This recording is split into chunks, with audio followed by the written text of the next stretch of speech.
चावल गेहूं चावल पर घी पनीर पर टैक्स लगाकर महंगाई को अपने पर हाथ दिया। ऐसा लगता होगा कि कोई सामने में है या नहीं है, पूरा साफ कर दिया। रिजल्ट क्या आया है? यही है, यही पेट समझना है कि मीडिया में, सोशल मीडिया में, टीवी में ऐसा बहावा बना दो कि लगे सामने में कोई है ही नहीं। क्या स्थिति है? बहुत भयावह स्थिति है, आपातकाल की स्थिति है, जो इमरजेंसी है। आपको जो बाबा साहब ने, जो भीमराव अम्बेडकर साहब ने जो आपको मौलिक अधिकार दिया, वो आपको कुछ दरभंगा से बेंगलोर जाएंगे, तीनों जगह 1%। तो कहां से भाई साहब उड़ान स्कीम में हवाई चप्पल वाला चढ़ेगा? ये जो भाषण दे रहे हैं वहां तो प्लास्टिक का चेयर लगा हुआ है। और जहां भी नीतीश कुमार जी गए हैं, 17-18 साल से मुख्यमंत्री हैं बिहार के, 5 साल केंद्र में काम करने का मौका मिला। और जब से नीतीश कुमार जी लोगों के बीच में जा रहे हैं तो पहली बार लोगों को देश में, मैं दरभंगा की धरती से कह रहा हूं, देश में पहली बार लोगों को होप हुआ, विश्वास हुआ कि नहीं, कि 2024 में परिवर्तन होके रहेगा, होके रहेगा, होके रहेगा। जो हम लोग ने देखा और देश देख रहा है, आप सब साथी भी देखते होंगे अखबार में, टीवी में, जितना मेहनत एक दिन काम बिहार में करना और फिर लोगों से जाकर के मिलकर के सारा काम करना, वो हमारे नेता ये काम कर रहे हैं। बड़ी लड़ाई है और लोगों ने हमेशा बिहार में क्रांति का संदेश दिया है। और 2000 हम लोग तो नहीं देखे हैं, ललन बाबू को ज्यादा ध्यान होगा 1977 का बात, लेकिन 2024 में जो परिवर्तन होगा उसकी शुरुआत इसी बिहार के धरती, पाटलिपुत्रा के धरती से होने जा रहा है। मैं तो 1-2 बात आपके बीच में और रख करके, दरभंगा में हम लोग खड़े हैं, मैं भी लगातार काम करता रहा दरभंगा को लेकर के। आज एयरपोर्ट की बात होती है, मैं हमेशा कहता हूं लोगों को, एयरपोर्ट केंद्र ने दिया, लेकिन बिहार में एयरपोर्ट कहां बनेगा, ये एयरपोर्ट कहां बनेगा, ये तय नीतीश कुमार जी ने किया कि दरभंगा में एयरपोर्ट बनाएंगे। और आज 342 करोड़ रुपया दे करके वहां पे जमीन दिए हुए। और एक बार जरूर जो युवा साथी है, आप चेक कीजिएगा कि पटना से दिल्ली का कितना भाड़ा है और दरभंगा से दिल्ली का कितना भाड़ा है। बिहार सरकार दरभंगा एयरपोर्ट पर 1% टैक्स लेती है। मीडिया के भी साथी खड़े हैं। दरभंगा एयरपोर्ट पर एटीएफ जो टैक्स होता है, टरबाइन फ्यूल का टैक्स, एयर टरबाइन फ्यूल जो पेट्रोल भरा जाता है हवाई जहाज में, 1% बिहार सरकार लेती है। अब पटना से 28% लेती है, 28%। दरभंगा से बेंगलोर जाएंगे, तीनों जगह 1%। तो कहां से भाई साहब उड़ान स्कीम में हवाई चप्पल वाला चढ़ेगा? ये जो भाषण दे रहे हैं वहां तो प्लास्टिक का चेयर लगा हुआ है। एयरपोर्ट पर जाइए, देश का अकेला एयरपोर्ट है जिसमें 15,000 टिकट है और एयरपोर्ट पे प्लास्टिक का चेयर लगा हुआ है। एम्स की जब बात आई, नीतीश कुमार जी ने कहा कि पटना के बाद सबसे पुराना एम्स दरभंगा का है। और आपको याद होगा समाधान यात्रा में आए थे, और समाधान यात्रा में जब मुख्यमंत्री जी निकले तो इसी बहादुरपुर हनुमान नगर के जो हम लोग वहां से निकलते हैं बाईपास से, शोभन से, वहां जाकर के स्पॉट देखे और वहां तय किए कि एम्स यहां बनेगा। अब मिट्टी भरे का भी काम शुरू हो रहा है।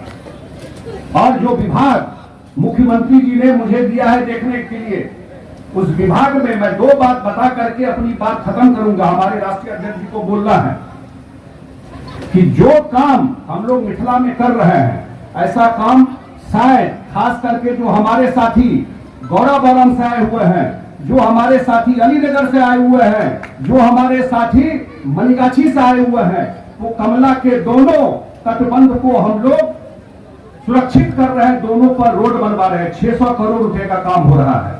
और हनुमान नगर के साथी मदन सहनी जी के साथ मैं गया था।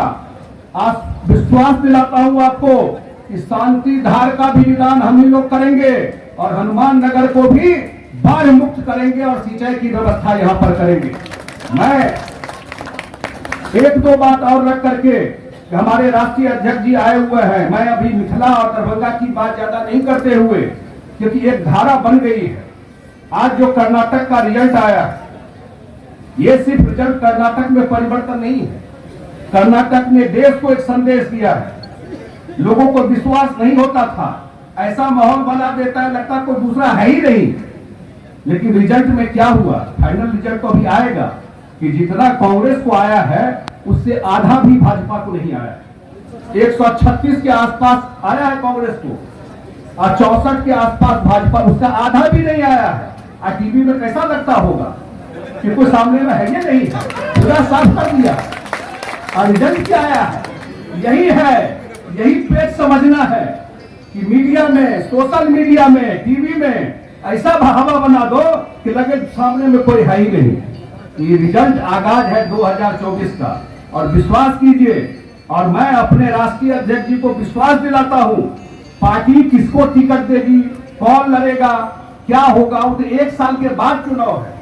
वो तो हमारे नेता और जदयू की परंपरा रही है, खास करके जो हमारे नेता नीतीश कुमार जी और राष्ट्रीय अध्यक्ष जब समय आएगा तो तय करेंगे। तो बिजली किसने दी, हर घर तक बिजली किसने पहुंचाई, हर घर तक के गली गली किसने निर्माण कराया, हर घर को शौचालय निर्माण किसने करवाया।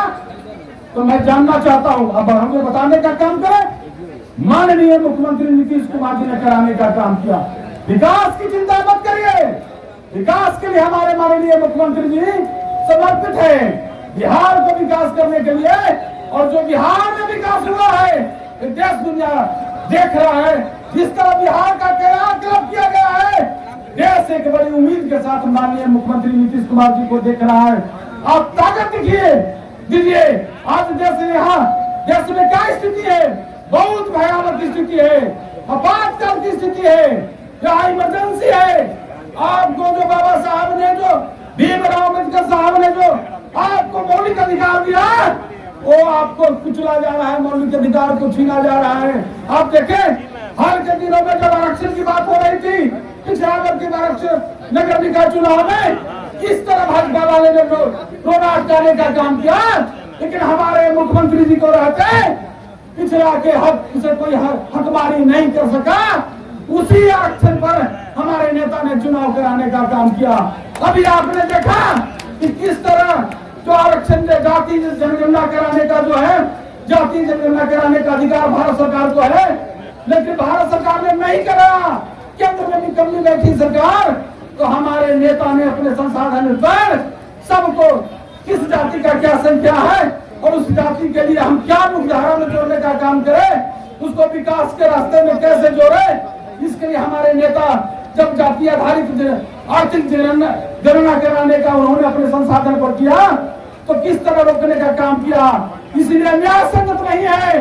मैं आपको बताना चाहता हूं कि जो आपातकाल की स्थिति है, जो संविधान खतरे में है, जो आपका जो संविधान के संविधान ढांचे नष्ट हो रहे हैं, जो बाबा साहब का दिया हुआ है, इसीलिए 2014 के चुनाव में वही मोदी जी ने क्या कहे जनता से उन्होंने कहा कि हमें सेवा करने का मौका दीजिए, हम आपको चौकीदार के रूप में सेवा करेंगे और 15 करोड़ जो ब्लैक राशि है उसको आपके खाते में मैं 15 लाख देने का काम करूंगा। ब्लैक राशि लाकर कहाँ गया आपका वो खोखले वादा, कहाँ गया? जब 19 के चुनाव में आपने कहा कि 2 करोड़ जनता को प्रति युवाओं को हम रोजगार देंगे, क्या हुआ?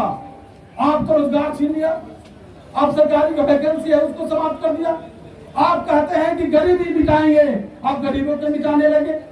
आप कहते हैं कि मैं महिलाओं को बेटी बचाओ और बेटी पढ़ाओ।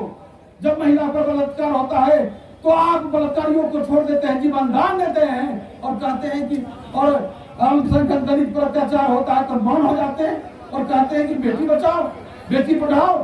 क्या है आपका? आपके गलत नीति के कारण महंगाई चरम पर है, बेरोजगारी चरम पर है और पहली बार भारत में आटा चावल गेहूं चावल पर घी पनीर पर टैक्स लगाकर महंगाई को आपने बढ़ा दिया। आप क्या दे रहे हैं? 5 साल नहीं 8 साल में आपने क्या किया? लेकिन हमारे नेता जो कहते हैं वही करते हैं। इसलिए मैं आपको सचेत करने आया हूं।